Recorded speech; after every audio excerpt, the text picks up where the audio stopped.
There's a saying that love can survive anything: distance, time, even betrayal. But can it survive desperation? It started in a small town where hope had long stopped visiting. A man and his wife, once full of dreams, now counted coins just to keep the lights on. Bills piled up like walls, and every night, silence filled the space where laughter used to live. He had been laid off months ago. Every day he walked miles, knocking on doors, asking for work. But every "sorry, we're not hiring" felt heavier than the last. And his wife, she tried to stay strong. But each time she looked at him, she saw a man shrinking under the weight of failure. Their home became a place of whispered arguments and forced smiles. They said they had each other, but love doesn't fill empty plates.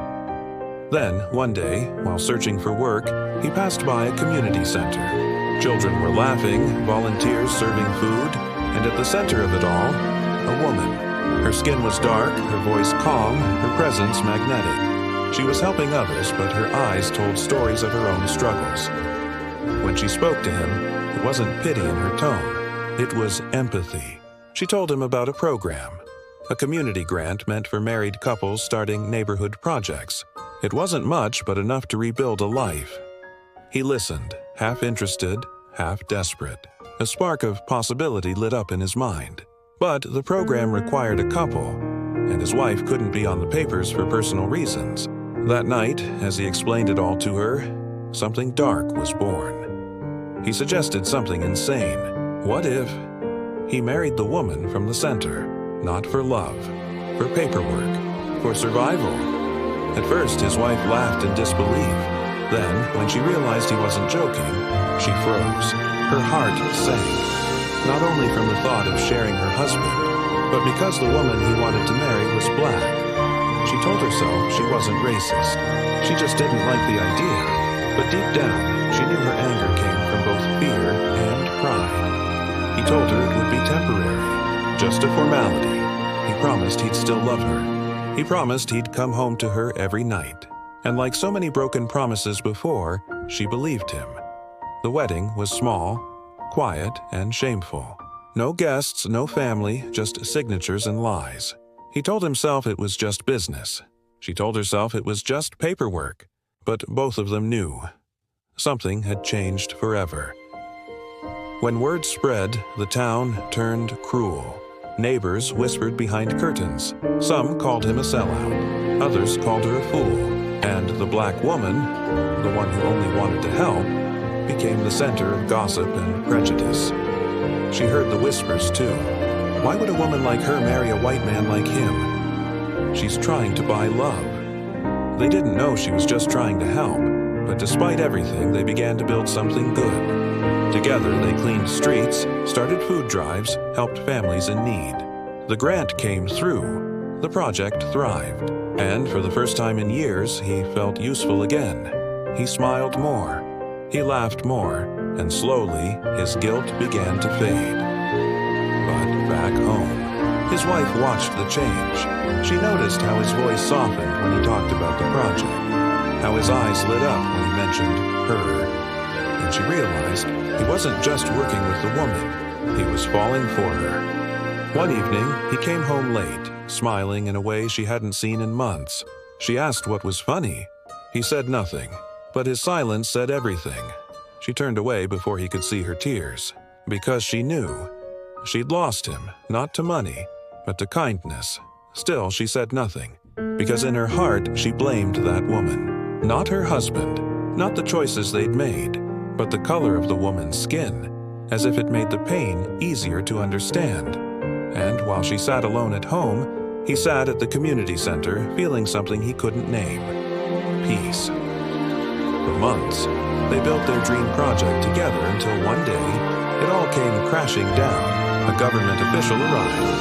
They had discovered the truth. He was already married. The grant was revoked. The project shut down. Every newspaper, every local page, full of shame. The woman looked at him, betrayed. He couldn't meet her eyes. She walked away without a word. And in that silence, he realized he had destroyed everything. Again. When he got home, his wife didn't yell. She didn't cry. She just looked at him and said, "You didn't only hurt her, you hurt yourself." And she was right. He sat alone that night, surrounded by the wreckage of his own making. Money gone, respect gone, love gone, all because he tried to buy a miracle. Months passed, winter came, and with it, silence.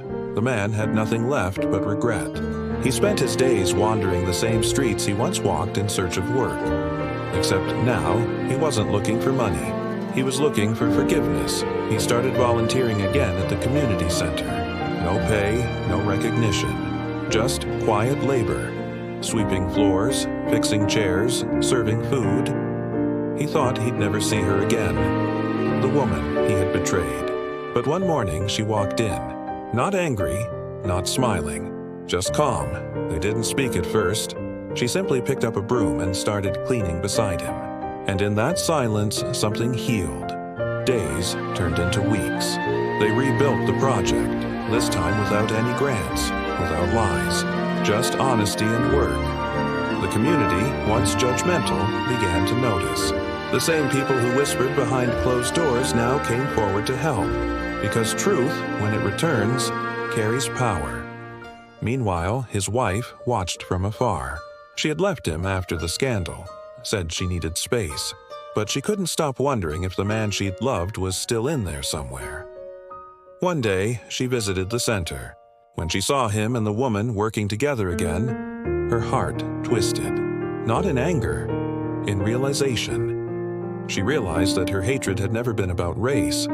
It had been about pain. Pain that she didn't know how to name. She approached them. The air was heavy, the past between them like a storm. But then, something unexpected happened. The woman, the one she once resented, smiled at her. A small, kind, forgiving smile. And somehow, that was enough to break the walls around her heart. Later that day, the two women sat together. They talked, really talked, about love, about loss, about the world that still judged them both differently. They cried, they laughed, they forgave. Because forgiveness isn't about forgetting what happened. It's about freeing yourself from the prison of hate. Eventually, the wife returned to her husband, not as a lover, but as a friend.